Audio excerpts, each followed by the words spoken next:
নমস্কার বন্ধুরা, আপনাদের সকলকে স্বাগত সহজ পাঠশালা চ্যানেলে।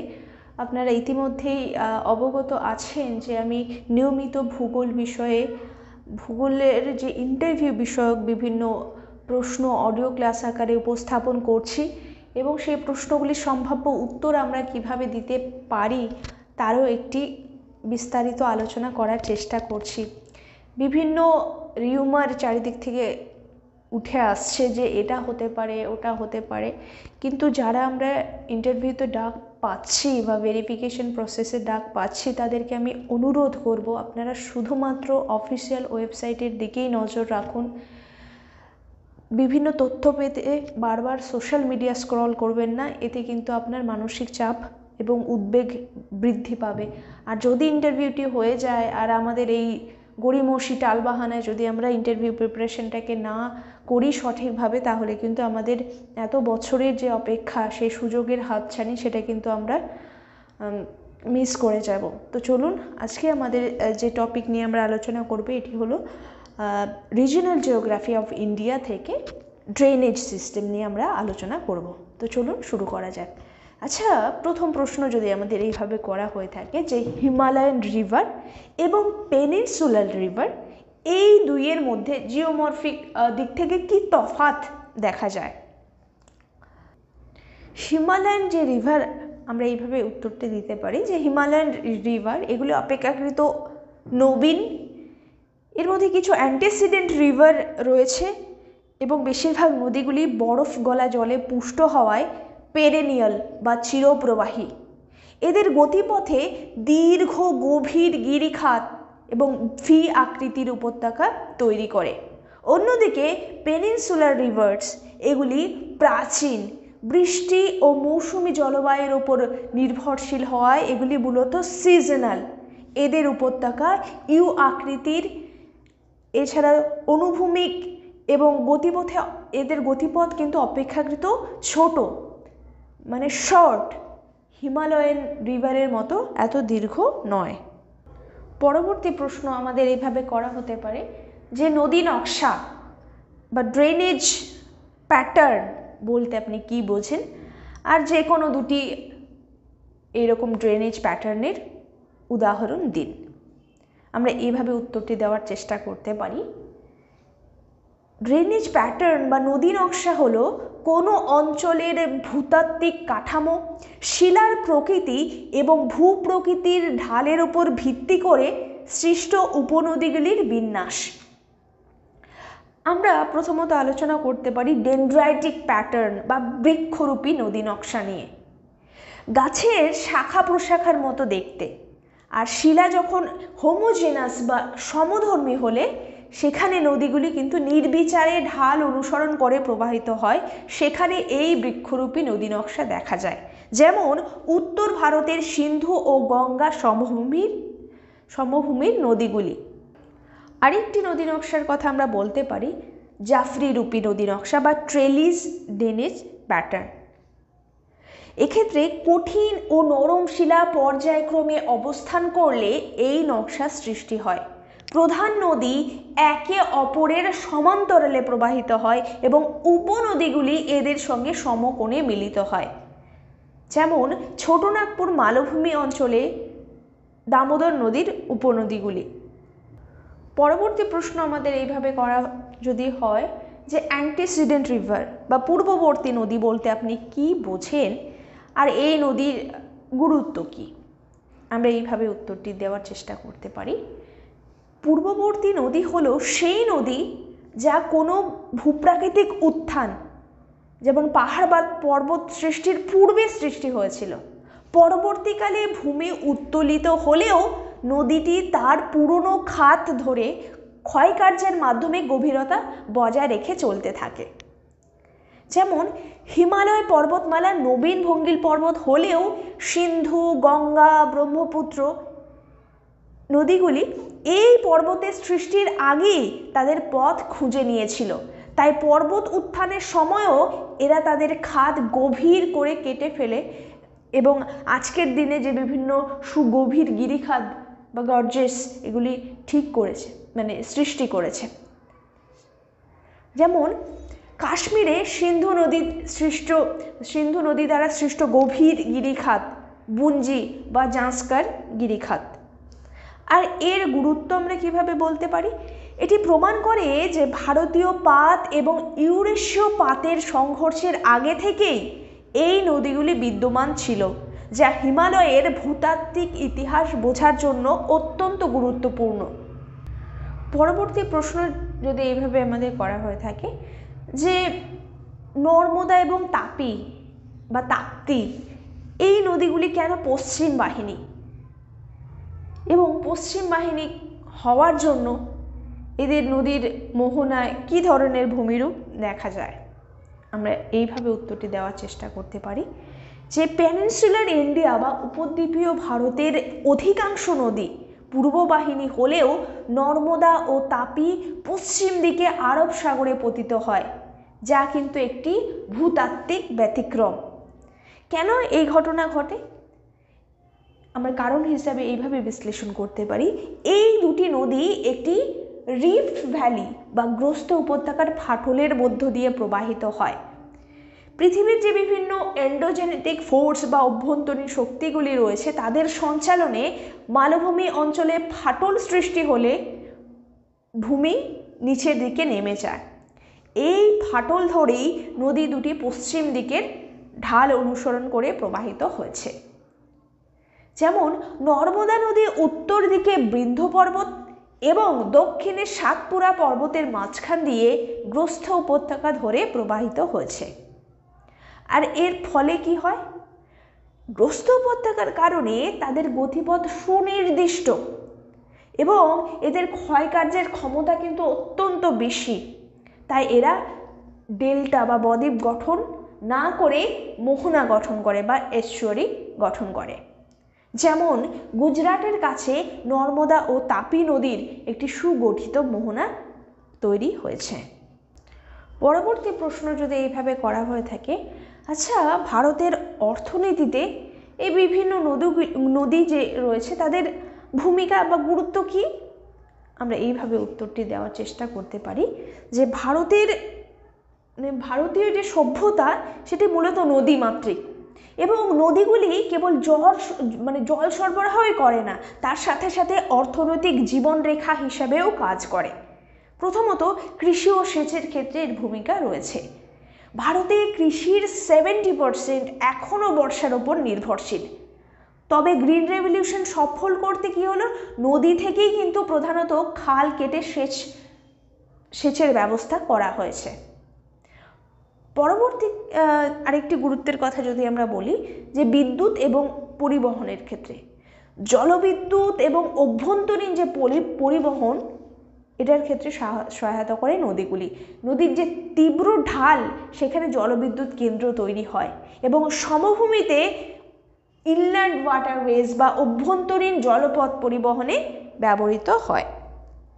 যেমন দামোদর নদীর ওপর যে ডিভিসি প্রকল্প সেটি কিন্তু বিদ্যুৎ উৎপাদনে এবং বন্যা নিয়ন্ত্রণে সহায়ক।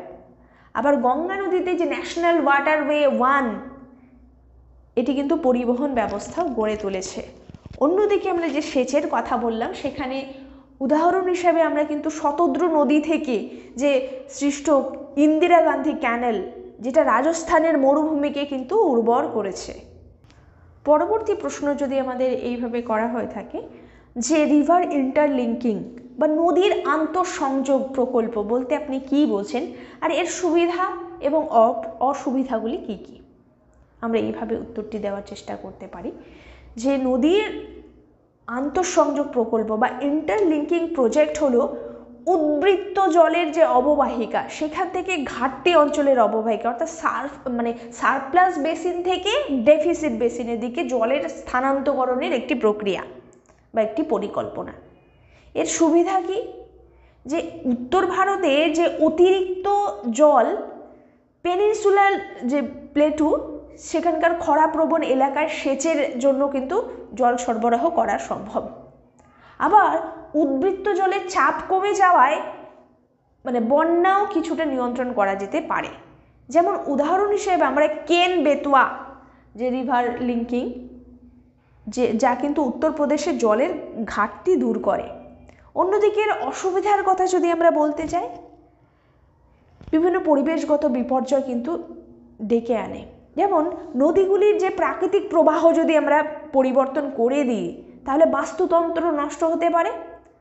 আবার বিপুল ব্যয় এবং পুনর্বাসনের জন্য একটা বিরাট খরচ কিন্তু বহন করতে হয়। প্রকল্পের খরচে কী হয়, বিশাল এবং অসংখ্য মানুষ কিন্তু বাস্তুচ্যুত হয়। প্রকল্পের খরচটাও কিন্তু অনেক বেশি এবং এই প্রকল্পগুলির জন্য অনেক মানুষ বাস্তুচ্যুত হয়। যেমন নদীর গতিপথ পরিবর্তন হলে মাছ এবং জলজ প্রাণীর প্রজনন এবং বিচরণ ক্ষেত্র সেটাও কিন্তু ধ্বংস হবে। পরবর্তী প্রশ্ন যদি এভাবে করা হয়ে থাকে, আচ্ছা গঙ্গা নদীর বদ্বীপ কিভাবে সৃষ্টি হয়েছে বা সৃষ্টির প্রক্রিয়াটি কী, আর এই বদ্বীপ অঞ্চলের গুরুত্বই বা কী? আমরা এইভাবে উত্তরটি দেওয়ার চেষ্টা করতে পারি যে বদ্বীপ হলো নদীর মোহনায় সঞ্চয় কার্যের মাধ্যমে সৃষ্ট ত্রিকোণাকার বা ধনুকাকৃতির সমভূমি। গঙ্গা ব্রহ্মপুত্র বদ্বীপটি পৃথিবীর সবচেয়ে বৃহত্তম এবং সক্রিয় বদ্বীপ। প্রক্রিয়ার কথা যদি আমরা বলি, নদী যখন মোহনার কাছাকাছি আসে তখন এর গতি কমে যায়। এর ফলে নদী তার বহন করা পলি ও নুড়ি জমা করতে শুরু করে। এই সঞ্চিত পলি দুপাশে ছড়িয়ে গিয়ে বদ্বীপ গঠন করে, যেমন সাগরমাথা, সুন্দরবন অঞ্চল এরকম। এর গুরুত্ব যদি বলি, এটি পৃথিবীর বৃহত্তম ম্যানগ্রোভ অরণ্য সুন্দরবনের বাসস্থান, যা কিন্তু পরিবেশগতভাবে অত্যন্ত সংবেদনশীল। এই বদ্বীপ অঞ্চল লক্ষ লক্ষ মানুষের জীবন ও জীবিকা ধারণ করে এবং এটি কিন্তু কৃষিরও ভারতবর্ষের পশ্চিমবঙ্গ এবং অপরদিকে বাংলাদেশের কৃষির কিন্তু মূল ভিত্তি এই গ্যাঞ্জেটিক ডেল্টা রিজিয়ন। যেমন সুন্দরবনের ম্যানগ্রোভ বনভূমি, রয়্যাল বেঙ্গল টাইগার, এগুলি কিন্তু এই সবই বদ্বীপ অঞ্চলের অন্তর্গত। পরবর্তী প্রশ্ন যদি এভাবে করা হয়ে থাকে যে ট্রিবিউটারি এবং ডিস্ট্রিবিউটারি অর্থাৎ উপনদী এবং শাখা নদী, এই দুইয়ের তফাৎ কি? আমরা এইভাবে বলতে পারি যে উপনদী কাকে বলবো? যে নদী বা স্রোত প্রধান নদীর সঙ্গে মিলিত হয়ে তার জলপ্রবাহ বৃদ্ধি করে।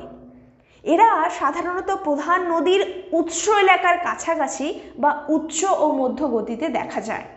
যেমন যমুনা নদী হলো গঙ্গা নদীর প্রধান উপনদী, যা এলাহাবাদ বা প্রয়াগরাজে গঙ্গার সঙ্গে মিলিত হয়েছে। অন্যদিকে শাখা নদীর কথা যদি বলি, প্রধান নদী থেকে জল বয়ে নিয়ে গিয়ে শাখা প্রশাখা আকারে যখন বের হয়ে আসে যে নদীগুলি, সেগুলিই হলো শাখা নদী। আমরা হাতের আঙুলের মতো বলতে পারি যে হাতটি বিস্তৃত হয়ে 5টি আঙুলে বিভক্ত হয়ে গেল, অর্থাৎ নদীটি প্রবাহিত হওয়ার পর 5টি শাখা নদীতে বিভক্ত হয়ে গেল। এটি মূলত কিন্তু নদীর নিম্ন গতিতে দেখা যায়। যেমন ভাগীরথী হুগলি নদী হলো গঙ্গার একটি প্রধান শাখা নদী, যা বদ্বীপ অঞ্চলের কাছে মূল গঙ্গা থেকে বিচ্ছিন্ন হয়েছে। পরবর্তী প্রশ্ন যদি আমাদের করা হয়ে থাকে যে ব্রহ্মপুত্রকে কেন সিল্ট ল্যাডেন রিভার বা সিল্ট বোঝাই নদী, সিল্টের বাংলা কি বলবো? পলি, হ্যাঁ, পলি বোঝাই নদী কেন বলা হয়? আমরা এইভাবে উত্তরটি দিতে পারি। ব্রহ্মপুত্র নদী এবং তার গতিপথের কারণে কিন্তু প্রচুর পরিমাণে পলি বহন করে এবং এর ফলে প্রায়শই বিভিন্ন সমস্যা দেখা দেয়। এর কারণ হিসাবে আমরা বলতে পারি যে এটি মূলত তিব্বতের যে শুষ্ক এবং ভঙ্গুর অঞ্চল অর্থাৎ ইয়ারলু সাংপো এবং অরুণাচল ও আসামের যে উচ্চ বৃষ্টিপাত, একটা ওই অঞ্চলে যে হেভি রেইনফল জোন রয়েছে, সেটিকে অতিক্রম করে আসছে এই ব্রহ্মপুত্র। এই উচ্চ গতিতে পাহাড়ের খাড়া ঢালে এর তীব্র ক্ষয়কার্যের ফলে প্রচুর পরিমাণে পলি কিন্তু জলে মিশে যায়, যেমন উদাহরণ হিসেবে আমরা বলতে পারি যে আসামে প্রবেশ করার পর নদীটির ঢাল যখন হঠাৎ কমে যায়, যার ফলে পলি সঞ্চিত হয়ে নদীর মধ্যে একটা দ্বীপ তৈরি করে বা রিভারাইন আইল্যান্ড, যেটা মাজুলির কথা আমরা সবাই জানি, এটি মানে বিশ্বের বৃহত্তম রিভারাইন আইল্যান্ড। আর এই সমস্যা, এই পলি সঞ্চয়ের ফলে কি সমস্যা দেখা দেয়? পলির সঞ্চয় নদীগর্ভকে অগভীর করে তোলে, হ্যাঁ, নদীর গভীরতা কমিয়ে দেয়, যার ফলে বর্ষায় ব্যাপক বন্যা হয়। এছাড়াও পলি জমার কারণে অভ্যন্তরীণ যে জলপথ, সেই পরিবহন কিন্তু ব্যাহত হয়। যেমন আসামের মাজুলি দ্বীপ, যা পৃথিবীর বৃহত্তম নদী মধ্যবর্তী দ্বীপ, এটি কিন্তু পলি সঞ্চয় এবং ক্ষয়ের ফলেই গঠিত হয়েছে। পরবর্তী প্রশ্ন যদি এইভাবে করা হয়ে থাকে যে উপদ্বীপীয় ভারতের পূর্ববাহিনী যে নদীগুলি, সেগুলি কেন বেশি দীর্ঘ এবং জলপূর্ণ? আমরা এইভাবে উত্তরটি দেওয়ার চেষ্টা করতে পারি যে গোদাবরী, কৃষ্ণা, কাবেরী, মহানদীর মতো এই যে পূর্ববাহিনী নদীগুলি নর্মদা বা তাপির মতো এই পশ্চিম বাহিনী নদীগুলির চেয়ে অনেক বড় এবং এরা বেশি জল বহন করে। কেন? কারণ উপদ্বীপীয় মালভূমির যে ঢাল, সেটি কিন্তু পশ্চিম থেকে পূর্ব দিকে ঝোঁকা, তাই অধিকাংশ নদী পূর্ব দিকে প্রবাহিত হয় এবং তাদের পথ দীর্ঘ হয়। আর অববাহিকার আকারগুলি কীরকম হয়? এর যে নদীর অববাহিকা বা যে ক্যাচমেন্ট এরিয়া, সেগুলি কিন্তু অনেক বেশি বিস্তৃত হয় এবং এটি মালভূমির একটি বৃহৎ অঞ্চল থেকে জল সংগ্রহ করে। যেমন গোদাবরী নদী, যাকে বলা হয় দক্ষিণ গঙ্গা, এটি উপদ্বীপীয় ভারতের দীর্ঘতম নদী। অন্যদিকে পশ্চিম বাহিনী নদীগুলির কথা যদি বলি, এগুলি যে খাঁড়াই ওয়েস্টার্ন ঘাট বা পশ্চিম ঘাট পর্বতমালার কাছে সৃষ্ট এবং দ্রুত খাড়া ঢাল দিয়ে নেমে দ্রুত আরব সাগরে পতিত হয়, ফলে তাদের গতিপথ কিন্তু সংক্ষিপ্ত হয়। যেমন নর্মদা এবং তাপি নদীর গড় দৈর্ঘ্য পূর্ববাহিনী নদীগুলির তুলনায় কিন্তু অনেকটাই কম। পরবর্তী প্রশ্ন যদি এইভাবে করা হয়ে থাকে যে রিভার বেসিন বা নদী অববাহিকা এবং ওয়াটার ডিভাইড বা জলবিভাজিকা, এই দুইয়ের কি সম্পর্ক বলুন? আমরা এইভাবে উত্তরটি দিতে পারি যে নদী অববাহিকার ধারণা যদি আমরা দিতে চাই, একটি প্রধান নদী এবং তার উপনদী ও অন্যান্য জলস্রোত শহর যে বিশাল এলাকা থেকে জল সংগ্রহ করে, সেই পুরো অঞ্চলটিকে বলা হয় নদী অববাহিকা। যেমন গঙ্গা নদী অববাহিকা, এটি ভারতের সবচেয়ে জনবহুল এবং বৃহত্তম অববাহিকা। অন্যদিকে জলবিভাজিকার ধারণা আমরা যদি দিতে চাই যে উচ্চভূমি এর একটি উচ্চভূমি বা পর্বতমালা, যা দুটি বা ততোধিক নদী অববাহিকাকে একে অপরের থেকে বিভক্ত করেছে। বৃষ্টি হলে এর একদিকের জল একটি অববাহিকা এবং অন্য দিকের জল অন্য অববাহিকায় যায়। যেমন পশ্চিমঘাট পর্বতমালা ভারতের প্রধান জলবিভাজিকা, এর পূর্ব দিকের জল পূর্ব বাহিনী নদীগুলিতে এবং পশ্চিম দিকের জল পশ্চিম বাহিনী নদীগুলিকে পুষ্ট করে। পরবর্তী প্রশ্ন যদি এইভাবে করা হয়ে থাকে যে বৃষ্টিপাত বা বর্ষা নির্ভর হওয়ায় পেনিনসুলার রিভারগুলিতে জলবায়ুগত কী কী সমস্যা দেখা দেয়? আমরা এভাবে উত্তরটি দিতে পারি যে পেনিনসুলার বা উপদ্বীপীয় নদীগুলি প্রধানত মৌসুমি বৃষ্টিপাত দ্বারা পুষ্ট। এই কারণে ঋতুভেদে কিন্তু এদের জলপ্রবাহের ব্যাপক পরিবর্তন লক্ষ্য করা যায়। প্রথম সমস্যা খরা এবং সেচের সমস্যা। আমরা যদি বলি গ্রীষ্মকালে বা বর্ষা যখন দেরিতে এলে নদীগুলিতে জলের পরিমাণ কিন্তু দ্রুত কমে যায়, যা কৃষির যে সেচ এবং ঘরোয়া জল সরবরাহের তীব্র ঘাটতি সৃষ্টি করে। যেমন আমরা উদাহরণ হিসেবে বলতে পারি যে কাবেরী নদীর কথা। কাবেরীর জলবন্টন নিয়ে কিন্তু কর্ণাটক ও তামিলনাড়ুর মধ্যে বিতর্ক। মূলত শুষ্ক ঋতুতে জলের যে অভাব, এই কারণেই হয়ে থাকে। অন্যদিকে আরেকটি সমস্যার কথা যদি আমরা বলি, নাব্যতার অভাব, যেটাকে বলছে ল্যাক অফ নেভিগেবিলিটি। শুষ্ক মৌসুমি জল শুষ্ক মৌসুম যখন আমরা বলি গ্রীষ্মকাল বা শীতকাল, সেই সময় জলপ্রবাহ কমে যাওয়ায় নৌ পরিবহন বা ইনল্যান্ড ওয়াটারওয়েজ কিন্তু প্রায় বন্ধ হয়ে যায়, যা অর্থনৈতিক কার্যক্রমে বাধা সৃষ্টি করে। যেমন গোদাবরী ও কৃষ্ণা নদীর কিছু অংশে এই শুষ্ক ঋতুতে কিন্তু অভ্যন্তরীণ নৌ পরিবহন পুরোপুরি বন্ধ থাকে। পরবর্তী প্রশ্ন যদি এইভাবে করা হয়ে থাকে যে উপকূলীয় হ্রদ বা লেগুন সৃষ্টিতে নদী মোহনার কী ভূমিকা, আমরা এইভাবে উত্তরটি দিতে পারি যে নদী মোহনার কাছাকাছি পলির সঞ্চয় এবং সামুদ্রিক ঢেউয়ের কারণে বালিয়াড়ি বা স্পিট তৈরি হয়। এই বালিয়াড়িগুলি মোহনার জলকে আংশিক বা সম্পূর্ণভাবে সমুদ্র থেকে বিচ্ছিন্ন করে একটি লবণাক্ত জলরাশি তৈরি করে, যাকে বলে লেগুন।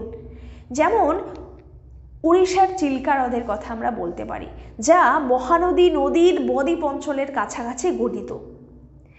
এটি নদী থেকে পলি ও সমুদ্র থেকে নোনা জল দ্বারা পুষ্ট একটি বিশাল লবণাক্ত হ্রদ।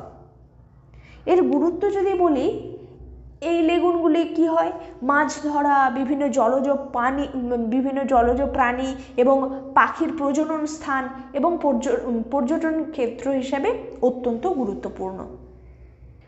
পরবর্তী প্রশ্ন যদি এইভাবে করা হয়ে থাকে যে নদীর যে দূষণ মোকাবিলায় নমামি গঙ্গে প্রকল্প বা নমামি গঙ্গে প্রজেক্ট, এর কি সীমাবদ্ধতা এখনও রয়েছে বলে আপনি মনে করেন?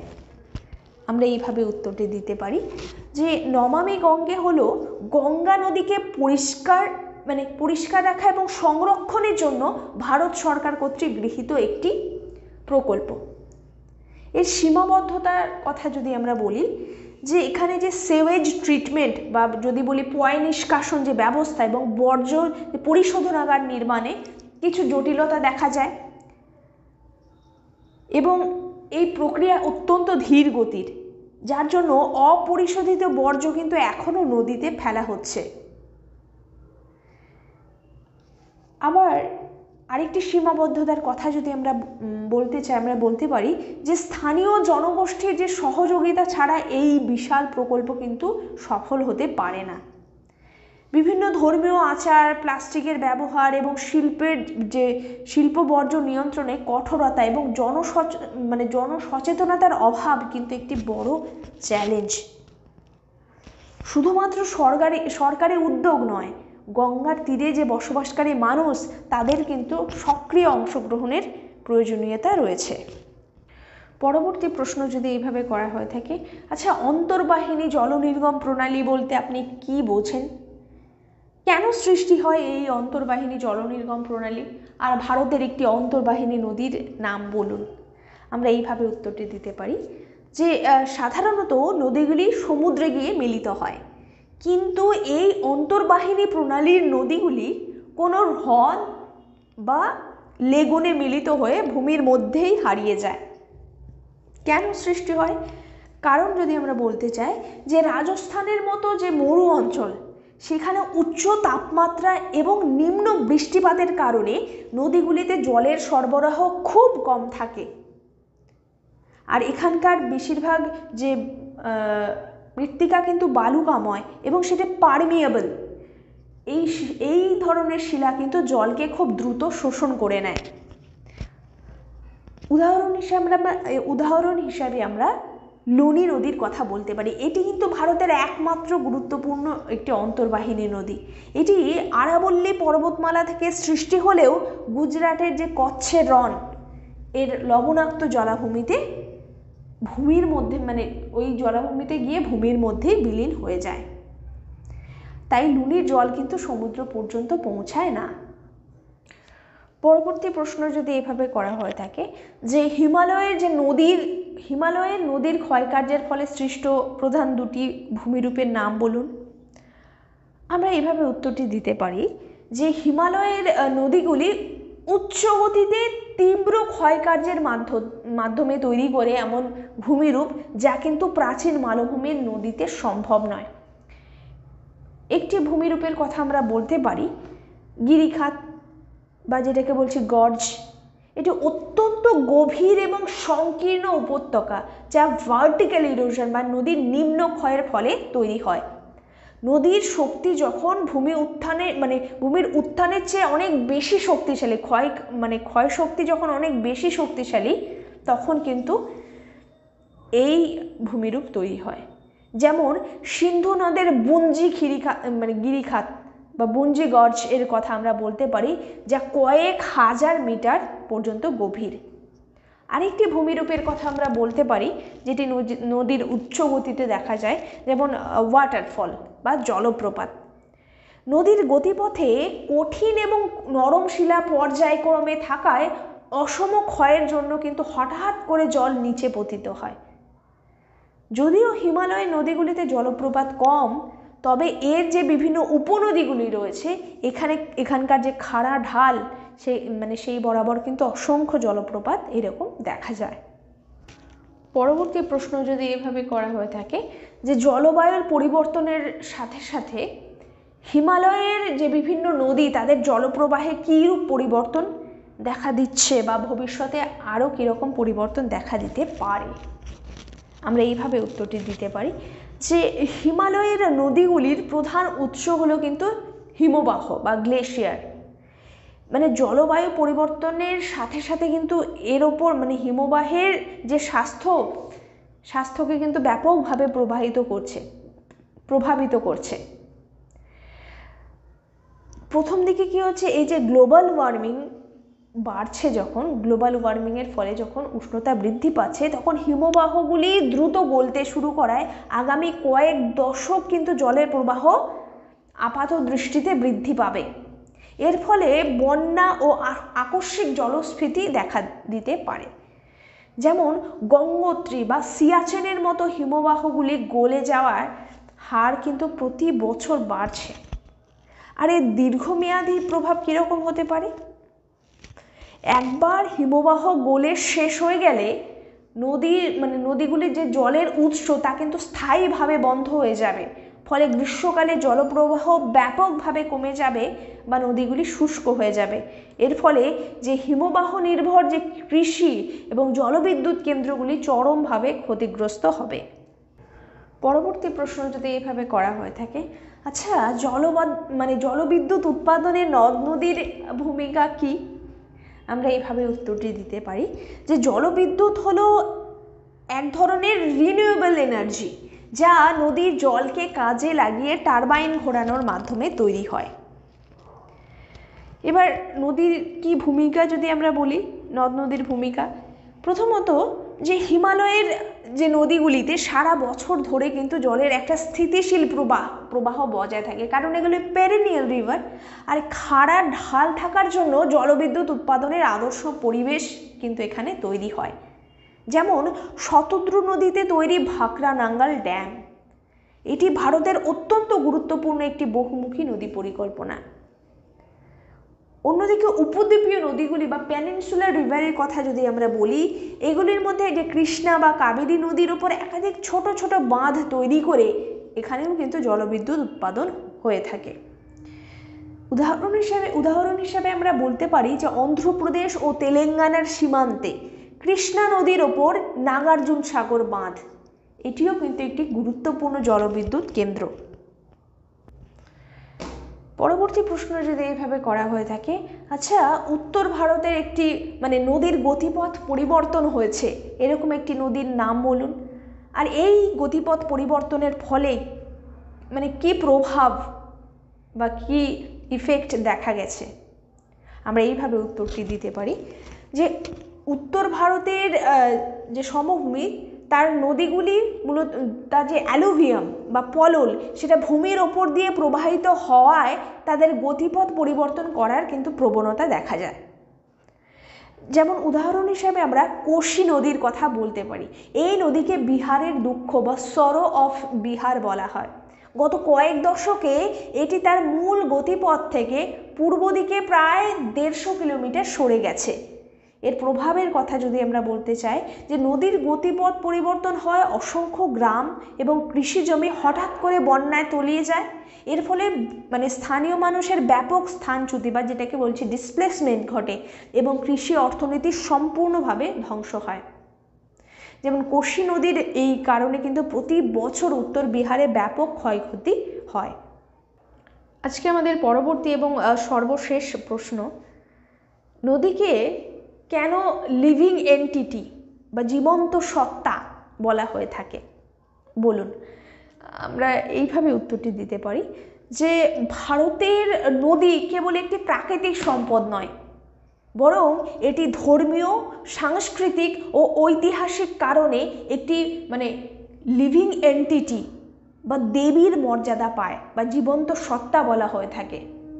এটি সাংস্কৃতিক প্রতীক হিসেবে কাজ করে, নদী সভ্যতাকে বাঁচিয়ে রেখেছে, কৃষির মূল ভিত্তি এবং ধর্মীয় যে বিভিন্ন আচার অনুষ্ঠানের কেন্দ্র কিন্তু এই নদী। তাই নদীর প্রতি মানুষের গভীর আধ্যাত্মিক সংযোগ রয়েছে। যেমন গঙ্গা নদীকে গঙ্গা মাইয়া নামে পূজা করা হয়। কুম্ভ মেলার মতো যে ধর্মীয় উৎসবগুলি কিন্তু নদীর তীরে হয়ে থাকে, যেমন হরিদ্বার, প্রয়াগরাজ এখানে অনুষ্ঠিত হয়ে থাকে। আর নদীকে একটি নদী যে লিভিং এন্টিটি বা একটি জীবিত সত্তা, তার একটি আইনি স্বীকৃতিও কিন্তু রয়েছে। 2017 সালে উত্তরাখণ্ড হাইকোর্ট গঙ্গা এবং যমুনা এই দুই নদীকে জীবন্ত সত্তা বা লিভিং এন্টিটি হিসেবে আইনি মর্যাদা দিয়েছিল, যার ফলে এদের ক্ষতি করা হলে মানুষের ক্ষতি করার সমান কিন্তু শাস্তি হতে পারে। এটি প্রমাণ করে যে ভারতীয় সমাজ নদীর যে সাংস্কৃতিক মূল্যকে সর্বোচ্চ গুরুত্ব দেয়। বন্ধুরা, আজকের আলোচনা আমরা এখানেই শেষ করছি। আজকে আমি একটু ফাম্বল করছিলাম, আজকে আমি একটু শারীরিক বা মানসিক দিক থেকে একটু অমনোযোগী বা অ্যাবসেন্ট মাইন্ডে ছিলাম। তো একটু ভুল ত্রুটি আজকের অডিও ক্লাসে অনেকটাই হয়েছে। আমি বুঝতে পারছি আমি ঠিকভাবে কনসেন্ট্রেট করতে পারছিলাম না। তো ঠিক আছে, একটু ক্ষমা সুন্দর দৃষ্টিতে দেখবেন এই বিষয়টি। আমি পরবর্তী ক্ষেত্রে আরও বেশি সিরিয়াস হয়ে আরও বেশি মনোযোগী হয়ে অডিওগুলি আপলোড করার চেষ্টা করব। তো ঠিক আছে, আজকের আলোচনা এই পর্যন্তই। পরবর্তী অডিও ক্লাসে আবার কথা হচ্ছে। ধন্যবাদ।